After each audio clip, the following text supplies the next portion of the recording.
साहब। इस जगह पे आपका क्या काम है? ये जानना तुम्हारे लिए जरूरी नहीं है। जाओ, जहाँ रुकने के लिए बोला वहाँ वेट करो। ठीक है, जैसी आपकी मर्जी।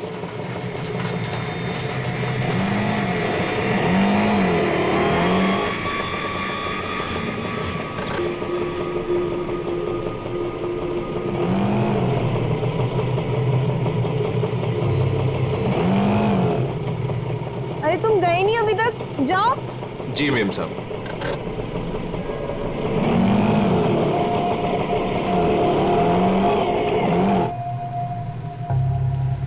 हेलो विशाखा, मैं करिश्मा बोल रही हूँ।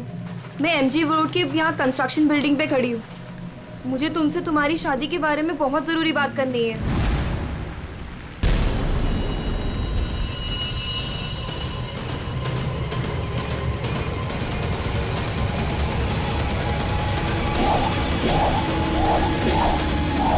मेम साहब, मेम साहब, मेम साहब, कहाँ चली गई? मैं तो यहीं छोड़ के गया था। मेम साहब, मेम साहब।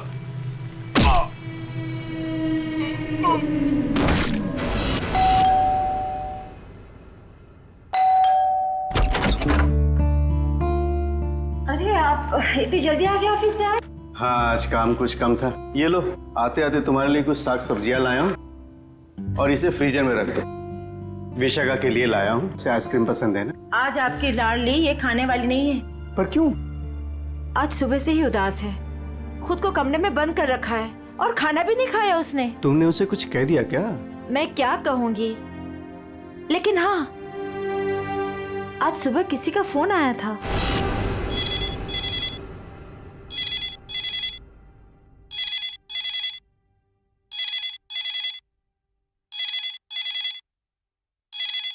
हेलो। हेलो, विशाखा बोल रही हो? जी हाँ, विशाखा बोल रही हूँ। देखो, मुझे तुमसे बहुत ज़रूरी बात करनी है। ये बात तुम्हारी शादी के बारे में है। शादी? कौन सी शादी? मुझे इस बारे में कोई बात नहीं करनी है। प्लीज मुझे दोबारा कॉल मत कीजिए।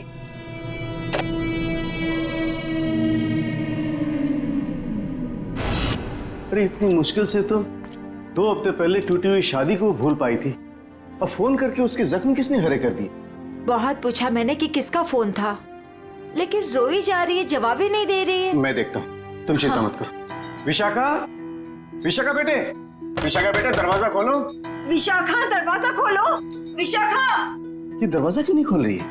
रोने की आवाज भी नहीं आ रही, कहीं उसने कुछ। अरे तुम विशाखा को नहीं पहचानती क्या? वो ऐसा कुछ नहीं करेगी। विशाखा बेटा, दरवाजा खोलो बेटे। विशाखा, दरवाजा खोलो। विशाखा! विशाखा?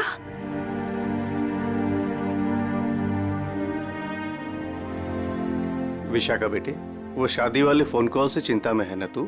हाँ पापा, काश मैंने उस गलत लड़के से शादी की जिद न की होती। मेरी वजह से आप लोगों को कितना अपमान सहना पड़ा। अरे नहीं बेटी, ऐसा कुछ नहीं है। उस लड़की के साथ तेरी शादी नहीं हुई, ये तो बड़ी अच्छी बात है। उस परिवार से तू बच गई बेटे। हाँ। और फिर हमारे इस लाडो के लिए इस शहर में कोई लड़की की कमी है क्या? हाँ? और क्या, हमारी विशाखा है इतनी प्यारी कि कोई भी लड़का इसे देखते ही पसंद कर लेगा। नहीं माँ, इस बार अपनी पसंद पे भरोसा करके मैं कोई गलती नहीं करना चाहती। आप लोगों की पसंद पे ही मेरी मंजूरी है। अरे हाँ सरिता, कल ठीक 3 बजे लड़के वाले विशाखा को देखने आ रहे हैं, तुम तैयार रहना। आपने पहले क्यों नहीं बताया? ओहो श्रीमती जी, तो अब तो बता दिया ना। हाँ? पापा, मुझे भगाने की बहुत जल्दी है ना आपको? मैं क्यों नहीं, अब इसकी शादी हो जाएगी तो इस कमरे को मैं अपना स्टडी रूम बना लूंगा। अच्छा, तो मैं भी अपना रूम लॉक करके जाऊंगी ससुराल।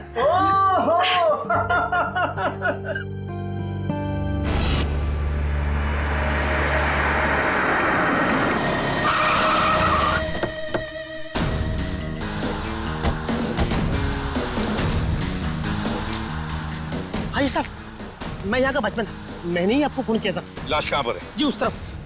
चलो दिखा। जी।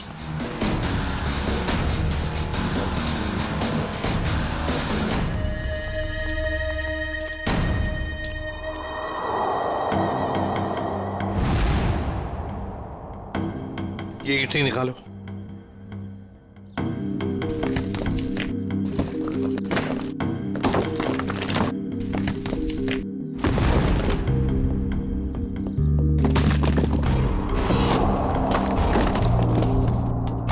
सर लगता है लाश को छुपाने की पूरी कोशिश की लेकिन पूरी तरह से कामयाब नहीं हुआ है। हाँ, छुपाने की तो बहुत कोशिश की है मगर जरूर कुछ ना कुछ तो भूल गया है वो। कोई ना कोई सुराग तो हमें जरूर मिलेगा। वैसे लाश ज्यादा पुरानी नहीं दिख रही है। एक काम करो, बाहर निकालो इसे आराम से, संभल के।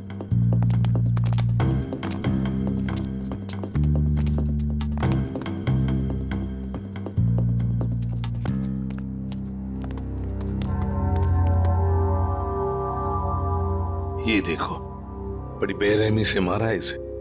सामने से सीधे चाकू घोंप दिया सीने में। हाँ सर, देख के लगता है कि इसे चीखने चिल्लाने का मौका ही नहीं मिला। ये देखो, इसके सिर के पीछे भी चोट है। लगता है जिसने भी ये किया है ना, शायद पीछे से आकर इस रिक्शा वाले के सिर पर पीछे से हमला किया, वार किया। ये बेचारा मुड़ गया हमलावर को देखने के लिए, तो सामने से चाकू घोंप दिया।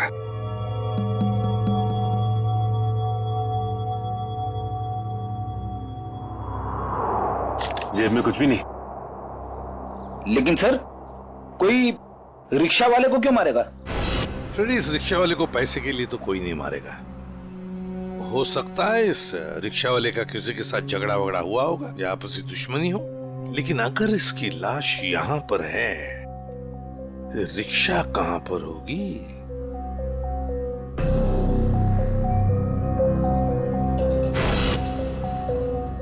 सर, हाँ सर ये देखिए सर, ये खून की बूंदें और घसीटने के निशान हैं।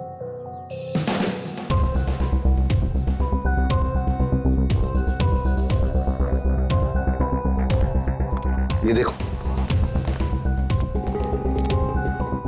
लगता है जिसने भी ये किया है, इस रिक्शा वाले को यहां से घसीट कर वो लेकर गया वहां ईंटों में छुपाने के लिए। वो क्या है?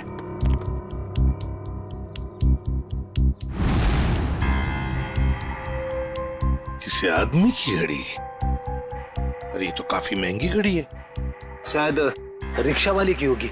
नहीं फ्रेडी, ये इस रिक्शा वाले की घड़ी नहीं लगती। इतनी महंगी घड़ी है ये, 1,00,000-1,50,000 की तो घड़ी है। तो फिर सर, शायद उसी की होगी जिसने रिक्शा वाले को मारा है। वो तो ये भी सकता है कि घड़ी उस आदमी की हो जो ऑटो में बैठा था। इतनी कीमती घड़ी पहनने वाला आदमी रिक्शा में नहीं जाएगा, मुझे नहीं लगता। देखो, और भी कोई सुराग मिलना चाहिए। देखो जरा आसपास।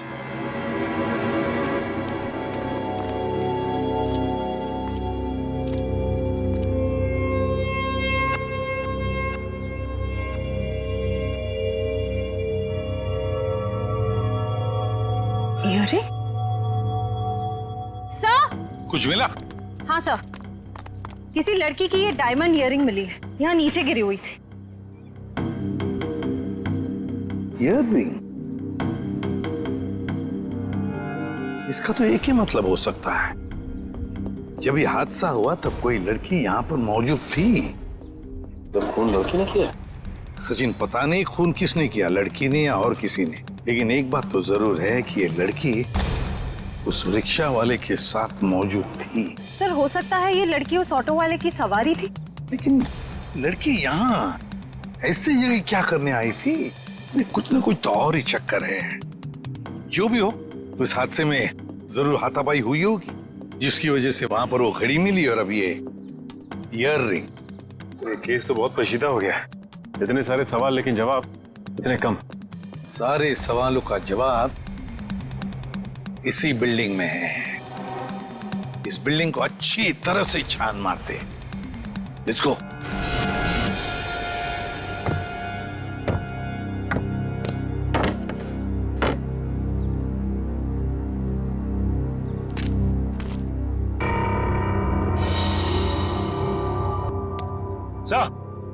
हाँ सचिन, क्या हुआ?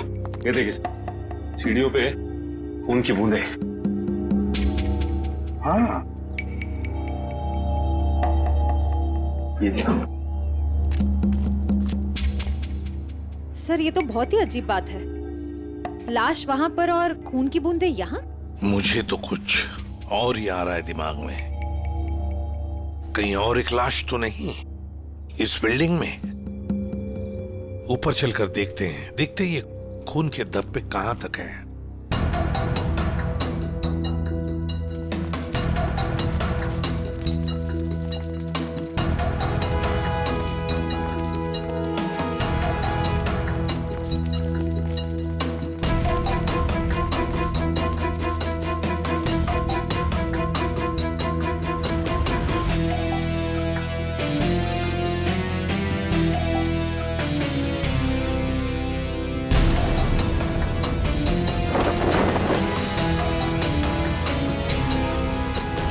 भाई साहब मैं तो कहता हूँ अभय और विशाखा एक दूसरे के लिए बिल्कुल सही है। दोनों के ख्यालात मिलते जुलते हैं, दोनों का स्वभाव एक है और वैसे एक साथ स्कूल में पढ़ चुके हैं।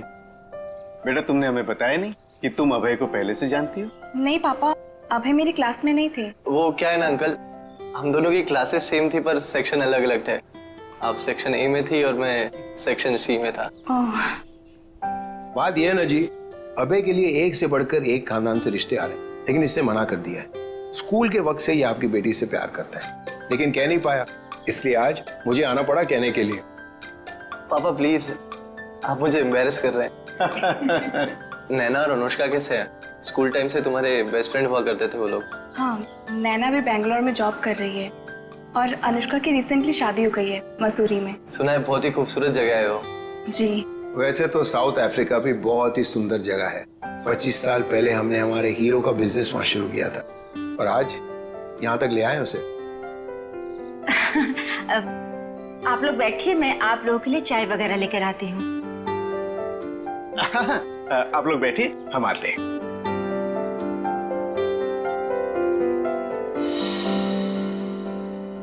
क्या बात है सरिता, क्या हुआ? देखिए, लड़का और परिवार तो मुझे अच्छे लग रहे हैं, लेकिन एक बार आप साफ साफ पूछ लीजिए, लेन देन की जो भी बात है। सरिता क्यों चिंता करती हो? देखो मुझे नहीं लगता कि धीरेन्द्र जी की कोई मांग है, और अगर होगी भी तो हम मांग पूरी कर देंगे ना। देखो सरिता, मेरी पेंशन है, तुम्हारे जेवर है, और अगर जरूरत पड़ी तो हम ये मकान बेच देंगे। आखिर हमारी एक ही बेटी है। ओफो, आप एक बार पूछ तो लीजिए ना, कहीं कोई बड़ी मांग रख दी तो। फिर तो ये रिश्ता नहीं हो पाएगा। खैर, अपनी किस्मत है, देखते हैं। चलो लीजिए भाई साहब। ये सब लाने की क्या जरूरत थी? इतनी तकलीफ क्यों की आपने? अरे क्या कहते हैं भाई साहब, ये तो कुछ भी नहीं है, ये तो आपको लेना ही पड़ेगा। चाय लीजिए। ये लो बेटे।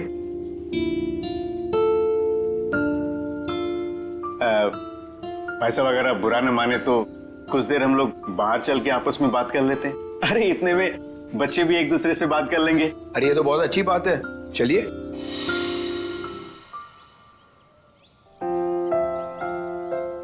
भाई साहब, आपका बेटा हमें बहुत पसंद है। मुझे भी बिल्कुल विशाखा जैसी बहू चाहिए थी। अगर विशाखा अभय को पसंद करे। उसकी फिक्र आप मत कीजिए, हमारी मंजूरी में ही उसके यहाँ है। ये तो बड़ी अच्छी बात है, तो मैं बात पक्की समझूं? जी जरूर।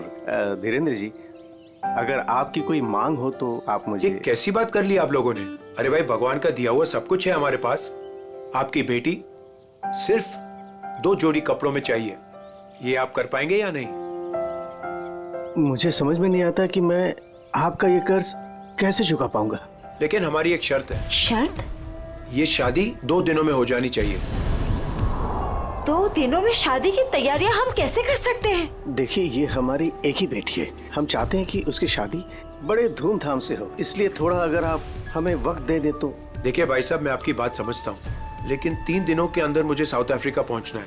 सिर्फ मेरे बेटे की वजह से मैं अपना पूरा कारोबार छोड़ के आया हूँ। अगर आप ये नहीं कर पाओगे तो ये रिश्ता नहीं होगा। हाँ? सोच लो आप लोग।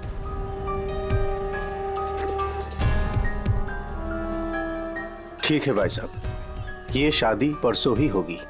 ये तो बहुत अच्छी बात है, मुबारक हो। देखिए, आप शादी की तैयारियां कीजिए, पैसे की चिंता न कीजिए, वो हम करेंगे। जी।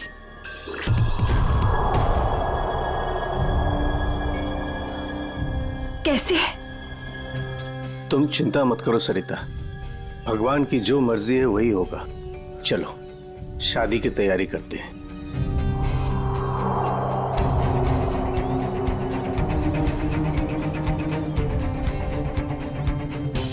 पता नहीं मुझे ये सब ठीक क्यों नहीं लग रहा है। शादी ब्याह जैसी चीज जल्दबाजी में करना, कहीं हम गलत निर्णय तो नहीं ले रहे।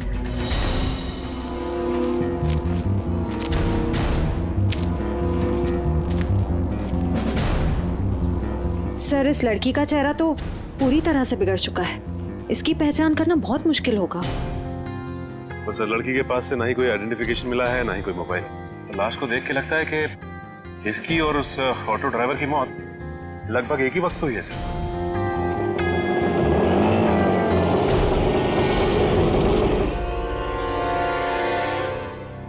सर, ये लावारिश रिक्शा यहाँ से थोड़ी दूर पे खड़ी हुई थी, लोगों ने मुझे बताया। और सर, ये रहे रिक्शा के पेपर्स। वो लाश इसी रिक्शा ड्राइवर की थी, चमन नाम था उसका। और सर, ये फोटो भी लगी उसकी। हाँ, चमन खुद मालिक था इस रिक्शा का। और कुछ मिला? हाँ सर, मोबाइल मिला है सर, लेकिन सर बैटरी डाउन है इसकी। ठीक है, कोई बात नहीं, इसमें से हमें बहुत कुछ इंफॉर्मेशन मिल सकती है।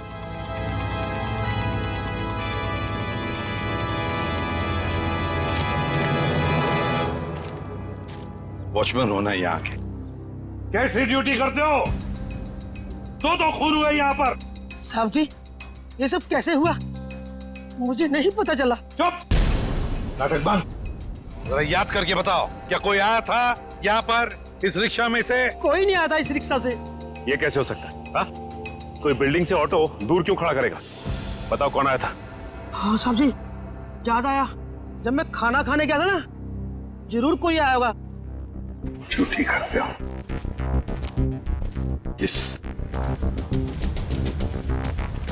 इस चमन की पूरी कुंडली निकालो।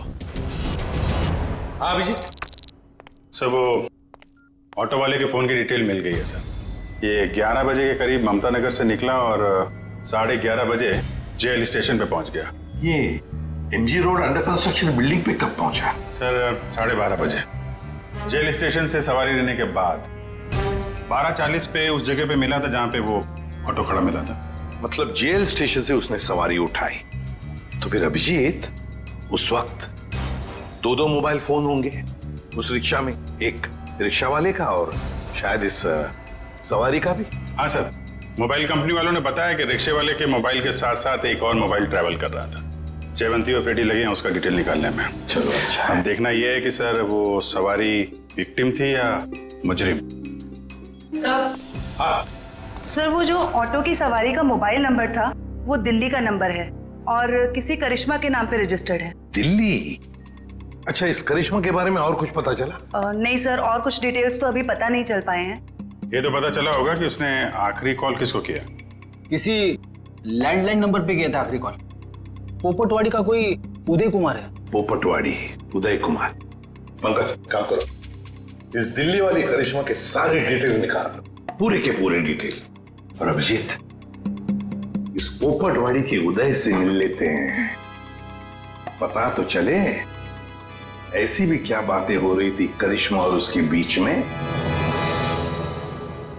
इसका चेहरा तो बहुत बुरी तरह से बिगड़ गया है, एकदम तहस नहस हो गया है। सर, इनके फेस को हम रिकंस्ट्रक्ट नहीं करवा सकते? बहुत मुश्किल काम है तारिका, बहुत वक्त लगेगा। हाँ, लेकिन एक बात जरूर पता चल गई। ये पता चल गई कि ये काम क्या करती थी। क्या काम? तारिका, ये लड़की एक नर्स थी। नर्स? ये देखो, ये देख रहे हो, ये इसकी उंगलियों पर और ये अंगूठे पर ये कौन? ये निशान तो ज्यादातर उन्हीं लोगों के हाथों में होता है ना जो दूसरों को इंजेक्शन देते हैं। एग्जैक्टली तारिका। अब मुझे लगता है ये खून या तो किसी बदले की भावना से किया गया है या फिर कोई प्यार व्यार का चक्कर। प्यार व्यार का चक्कर? तुमको ऐसा लगता है तो तुम फोरेंसिक आते ही क्यों? तुम अब से मत आया करो हमारे लैब में प्लीज। हाँ, अरे ये क्या? हाँ, और अभिजीत, तुम्हारे और मेरे बीच में जो भी था ना वो खत्म। प्यार का चक्कर।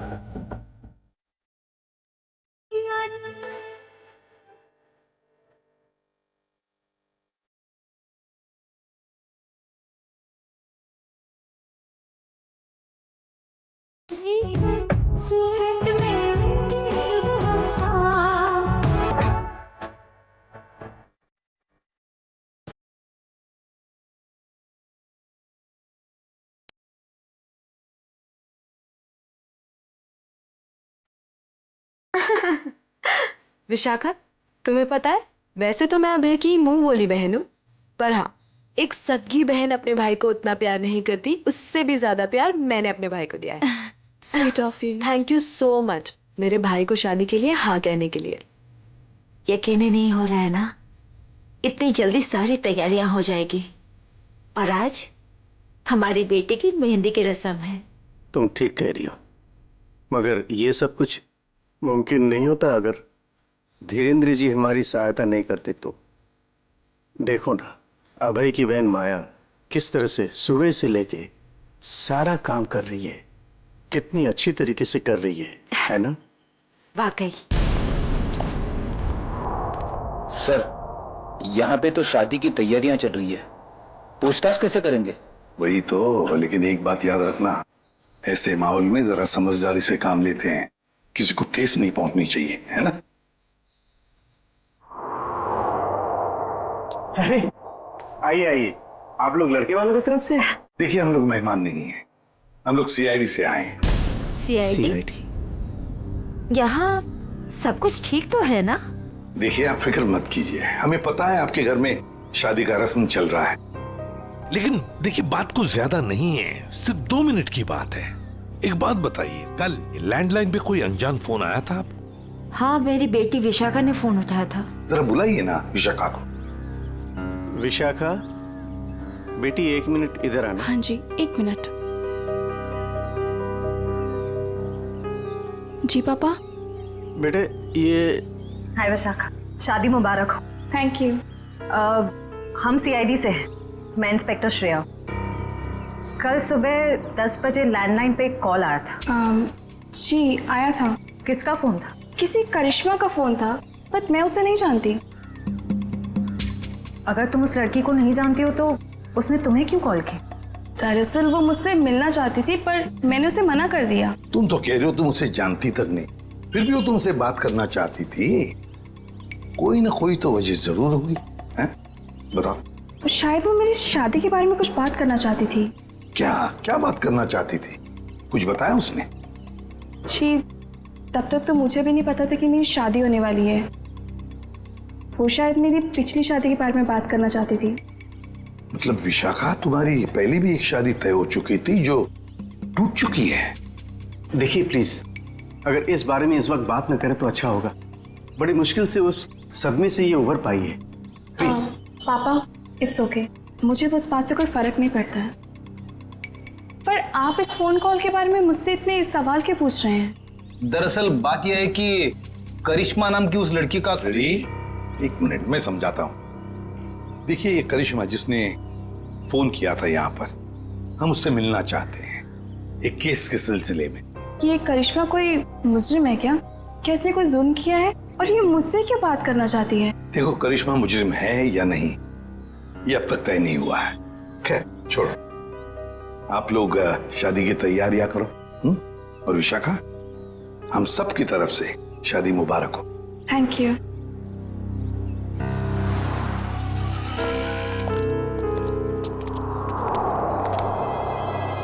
हेलो, सुनो, सब गड़बड़ हो गया है यहाँ। सीआईडी आ गई है। हाँ जी, क्या हाल है बॉस? फिर से बन गया चेहरा? अरे चेहरा बनने में टाइम लगता है ना यार। और कितना टाइम चाहिए तुझे? मैं बोल रहा था तारे का, प्रद्युमन जैसे ही मेरी शक्ल देखेगा पीछे पड़ जाएगा। कितना टाइम लेगा चेहरा बनाने में? यार इतना सा काम है साउंड के। वैसे एक बात बताओ, आप लोगों को वाकई कुछ पता नहीं चला उस लड़की के बारे में? हमें इतना तो पता चल चुका है कि उस लड़की का नाम करिश्मा है और वो दिल्ली की रहने वाली थी। और अगर मैं ये बताऊं कि करिश्मा एक नर्स थी तो? सर, सर उस करिश्मा के बारे में नई बात पता चली सर। क्या? वो दिल्ली में 10 स्टार हॉस्पिटल में नर्स है। लो, ये बात अब बता रहे हैं, मैं कब की बता चुका ये बात। 10 स्टार हॉस्पिटल दिल्ली। वाह यार अभय, बड़ी सुंदर दुल्हन मिली है तुझे, सच्ची। पता नहीं कहाँ से किस्मत लिखा के लाया है। अरे वो कहते हैं ना, लंगूर के हाथ में अंगूर। एग्जैक्टली।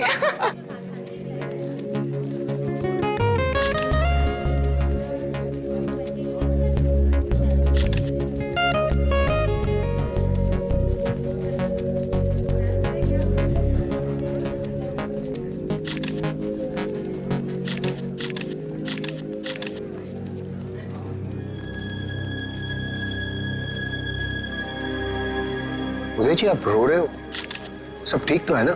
ये तो खुशी के आंसू हैं। आज अपनी बेटी को दुल्हन बना जो देख पा रहा हूं मैं, इसलिए। आपसे कुछ बात करनी थी। हाँ हाँ, तो कहिए ना। यहाँ कहना ठीक नहीं होगा, जरा अंदर चलिए ना।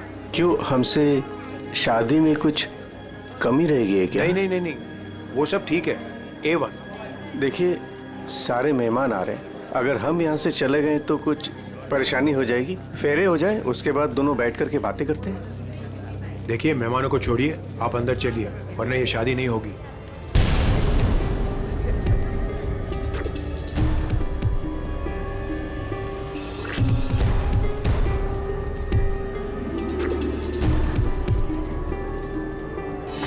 आइए उदय जी।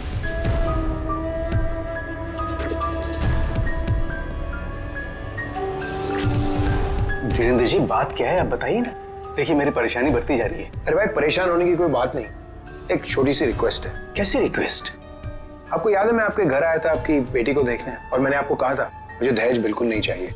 जी मुझे अच्छी तरह से याद है, आपने कहा था कि आपको दहेज नहीं चाहिए। तो अब क्या चाहिए आपको?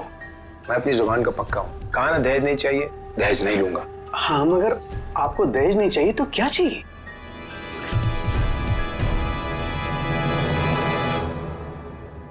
किडनी।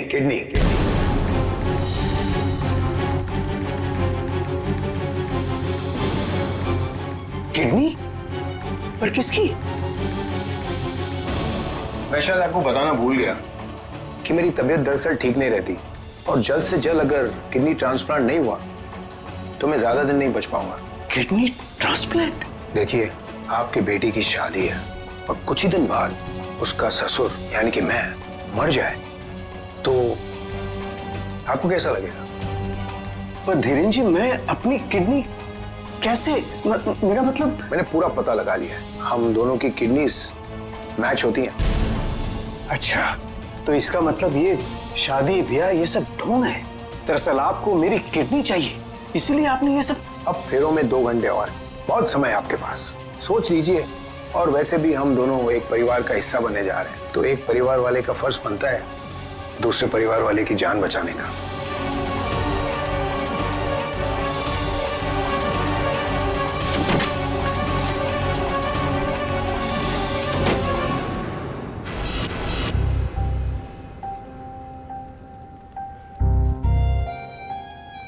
आपको दहेज नहीं चाहिए तो क्या चाहिए? किडनी।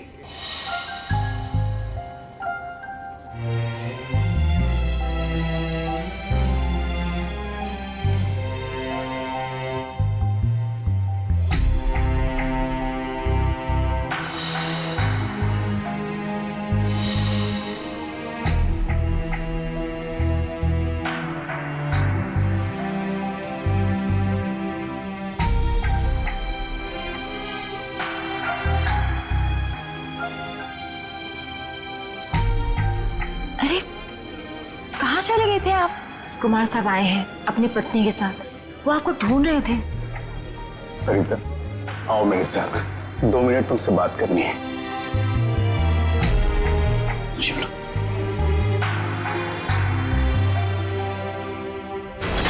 आओ सरिता।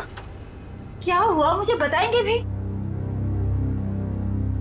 सरिता, दरवाजा बंद कर दो, बताता हूं।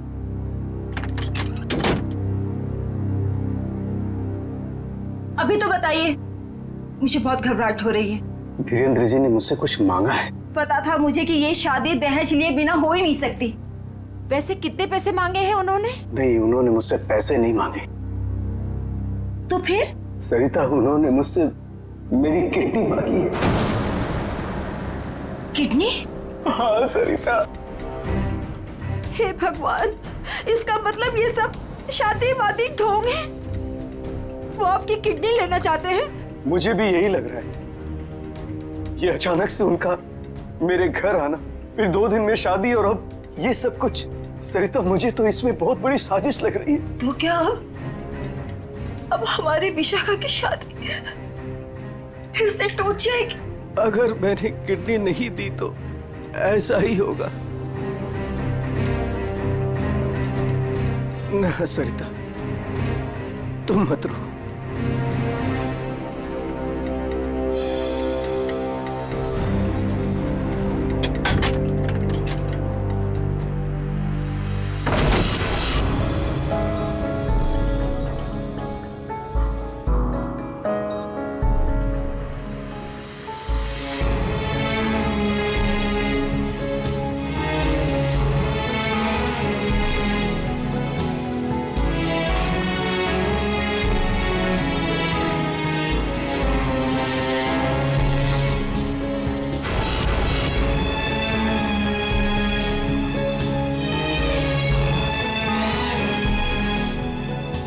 सारे मेहमान आ चुके हैं और अगर इस बार भी हमारी विशाखा की शादी नहीं हुई तो वो पूरी तरह टूट जाएगी।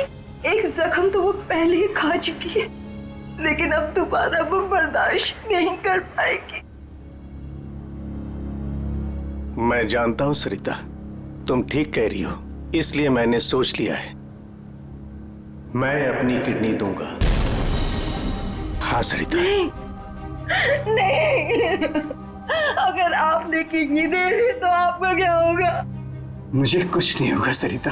और वैसे भी इंसान के शरीर में 2 किडनियां होती है जिससे उसका शरीर चलता है, लेकिन फिर भी इंसान एक किडनी के सहारे जी सकता है।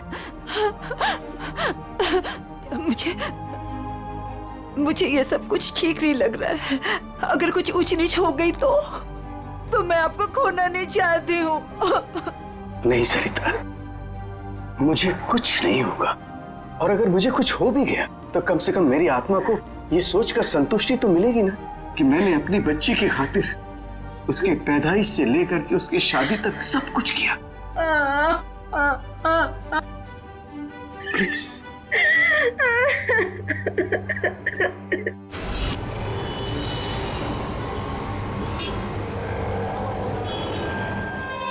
हेलो सर, मैं अनुज, इस हॉस्पिटल का डीन। करिश्मा की मौत की खबर सुनकर आई एम शॉक्ड। वो बहुत ही काबिल नर्स थी। वैसे डॉक्टर साहब, एक बात समझ में नहीं आ रही है, ये करिश्मा ने अचानक से छुट्टी क्यों ली और फिर यहाँ से मुंबई चली गई? कोई खास वजह थी क्या छुट्टी लेने? उसने छुट्टी ली और यहाँ से चली गई। अब यहाँ से जाने के बाद वो कहाँ गई, किस लिए गई, इसके बारे में हमें कुछ नहीं पता। देखिए, हम लोग करिश्मा के घर गए थे, लेकिन वहाँ से कोई ज्यादा जानकारी मिली नहीं है। क्या आप बता सकते हैं कि यहाँ पे करिश्मा को कोई सामान वगैरह पड़ा है? आप चाहें तो करिश्मा का लॉकर देख सकते हैं। जी हाँ, जरा दिखाइए लॉकर। आइए। चलिए। अरे सर, इस लॉकर को देखकर मुझे मेरी नानी की अलमारी याद आ गई। वो भी अपना सारा सामान ऐसे ही ठूस ठूस के रखती थी। सर, ये तो किसी मरीज की मेडिकल रिपोर्ट है। किसकी फाइल है ये? देख, उदय कुमार। उदय? विशाखा के पिताजी उदय कुमार? कमाल है, इस फाइल को तो हॉस्पिटल के रिकॉर्ड रूम में होना चाहिए। ये करिश्मा के लॉकर में कैसे? मतलब ये करिश्मा उदय जी और उसके परिवार वालों को जानती थी? वो परिवार वाले तो बता रहे थे कि वो करिश्मा को जानते ही नहीं। जरा बताइए, किस चीज का इलाज चल रहा था उदय का?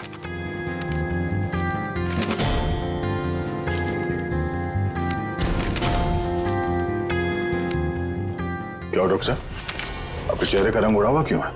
उदय जी को फूड पॉइजनिंग थी और उनके सारे टेस्ट किडनी के करवाए गए हैं। क्या? बताइए। यार ये क्या चक्कर है? नहीं नहीं नहीं दया, कुछ न कुछ तो गड़बड़ जरूर है, कुछ न कुछ तो गड़बड़ है। अच्छा डॉक्टर साहब, इस करिश्मा का बर्ताव कुछ अजीब लगा आपको? मतलब कुछ गड़बड़ लगा आपको कभी? नहीं, ऐसा तो कुछ भी नहीं लगा। सर, ये देखिए। माय गॉड, तो ये बात है। क्या बात है उदय? अरे डॉक्टर चंद्रप्रकाश, आओ बैठो बैठो। ये अचानक क्या बात करना चाहते हो तुम मुझसे?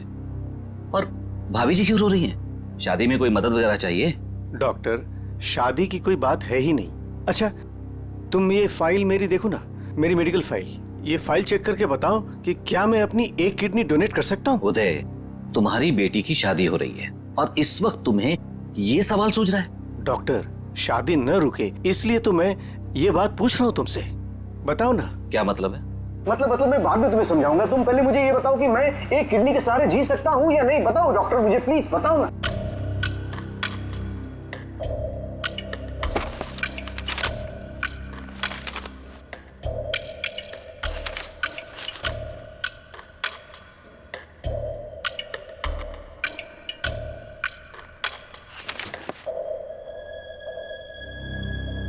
डॉक्टर, रिपोर्ट ठीक तो है ना? क्या हुआ चंद्रप्रकाश, बताओ ना कुछ मुझे।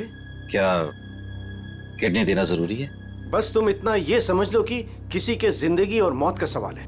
देखो, अगर मैंने किडनी डोनेट नहीं की ना तो मेरी बेटी की शादी रुक जाएगी। देखो उदय, तुम्हारी ये किडनी पहले से ही खराब है। क्या सरिता, मुझे तो आज तक ये प्रॉब्लम कभी महसूस ही नहीं हुआ। कैसे किडनी फेलियर हो सकता है? क्योंकि उदय, तुम्हारी बॉडी दूसरी किडनी से फंक्शन कर रही है। आई एम सॉरी, अगर तुमने ये दूसरी किडनी भी डोनेट कर दी तो क्या? तो तुम्हारा बचना नामुमकिन है। डोनेट करने के लिए तुम मेडिकली फिट नहीं हो। देखो, ऐसा मत कहो डॉक्टर, मुझे ये किडनी दान करनी ही पड़ेगी किसी भी हालत में। डॉक्टर प्लीज जरा चेक करके बताओ, कोई तो रास्ता निकालो। देखो उदय, फाइनल डिसीजन मैं नई रिपोर्ट के आने के बाद ही दे पाऊंगा, लेकिन इस रिपोर्ट के मुताबिक किडनी डोनेट करना मतलब मौत को दावत देने जैसा है।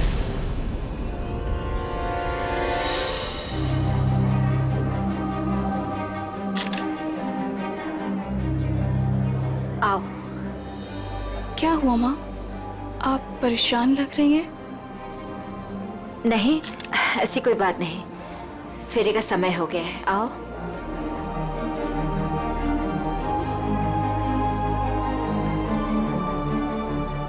अरे उदय जी, आप ही को ढूंढ रहा था। फेरे लगवाएं या फिर मैं बारात वापस? जी नहीं, बारात वापस ले जाने की नौबत नहीं आएगी। मुझे पता था, आप बड़े समझदार इंसान हो, सही डिसीजन लिया। और वैसे आप अपनी बेटी को इतना प्यार जो करते हो, आइए। यकीन नहीं आ रहा है दया, शादी के नाम पे ऐसी सौदेबाजी।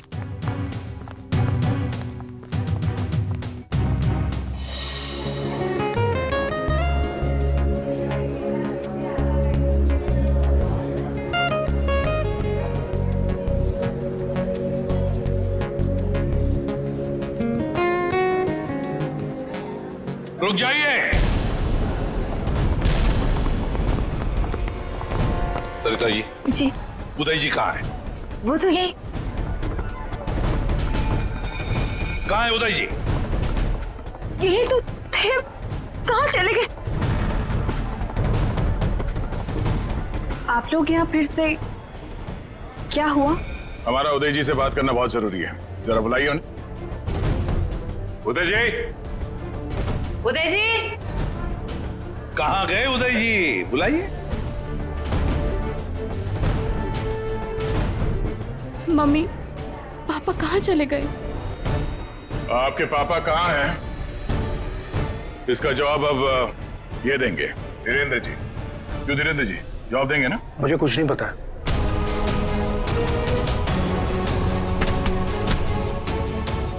नहीं पता तो सड़क कहाँ रहे आप?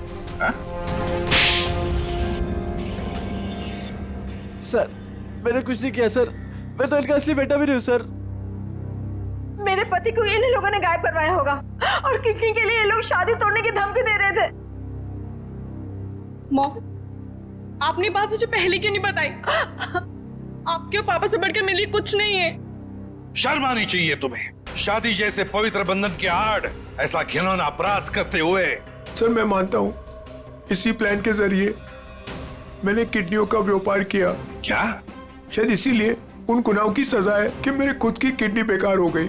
लेकिन इस बार सर मैं खुद की जान बचाने के लिए कर रहा था। इसके लिए किसी और की जान चली जाए? अब बताओ, करिश्मा को क्यों मारा? सर मैंने करिश्मा को नहीं मारा, बल्कि वो तो मेरी मदद करती थी मरीज ढूंढने में। सर इस बार मैंने गैंग वालों को बताया बिगैर एक किडनी गायब कर दी। उसी बात को लेकर वो मुझे ब्लैकमेल कर रही थी कि वो बाकी गैंग वालों को और विशाखा को ये बात बता देगी। इसीलिए तुमने करिश्मा को मारा? इसीलिए? नहीं सर, मेरा यकीन मानो, मैंने उसे नहीं मारा। मुझे लगता है कि सर उसकी मौत के पीछे मेरे बाकी गैंग वालों का हाथ है। कौन है तुम्हारे साथी? कहाँ लेकर गए उदय को? किडनी निकलवाने। ऑपरेशन शायद शुरू भी हो गया होगा।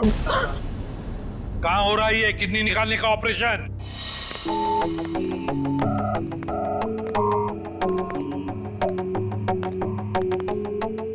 चल डॉक्टर, ऑपरेशन शुरू कर। देखो तुम जो ये कर रहे हो ना, ठीक नहीं कर रहे हो। बकवास बंद कर और अपना काम कर जल्दी।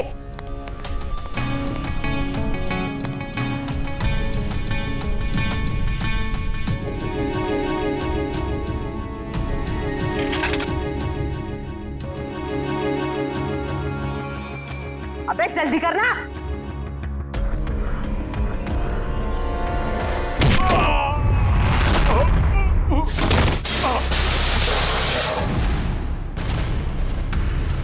कौन है वहां? कौन है?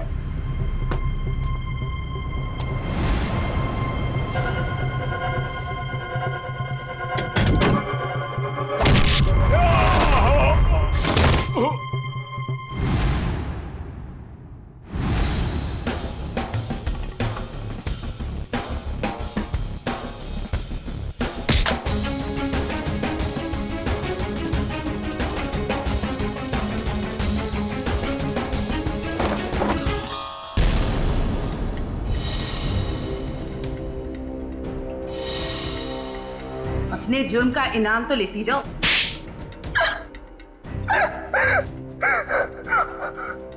ये सारा षड्यंत्र हमने सिर्फ लोगों की किडनियां हथियाने के लिए किया है। ये सब पता है हमें। ये बताओ करिश्मा को क्यों मारा तुम? क्योंकि करिश्मा हमें धोखा दे रही थी। लेकिन तुमने करिश्मा का खून किया, ये बात तुमने धीरेन्द्र से क्यों छुपाई? ताकि जब धीरेन्द्र किडनी ट्रांसप्लांट के लिए ऑपरेशन थिएटर में आए तो वहां उसे आराम से मार सके, ताकि वो खून ना लगकर एक हादसा लगे। और उदय की किडनी तुम ऊंचे दाम में बेचना चाहती थी, क्योंकि उदय का blood group Bombay blood group है, एक रेयर ब्लड ग्रुप है ना? यही प्लान था सर, लेकिन आप सीआईडी वालों की वजह से वो सब चौपट हो गया। करिश्मा का खून और कितने सारे मासूम लोगों की किडनियों की चोरी, तुम्हें तो फांसी ही होगी। इतना काफी है तुम्हें फांसी के फंदे तक पहुंचाने के लिए। जयवंती, ले जाओ इसे।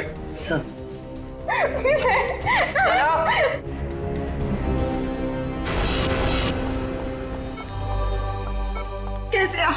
तबीयत कैसी है आपकी? आप ठीक तो है आप? सरिता, विशाखा बेटी, तुम लोग रो क्यों रहे हो?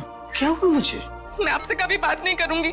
आपको क्या लगा मेरी शादी आपकी जिंदगी से ज्यादा जरूरी है? ऐसी कोई बात नहीं।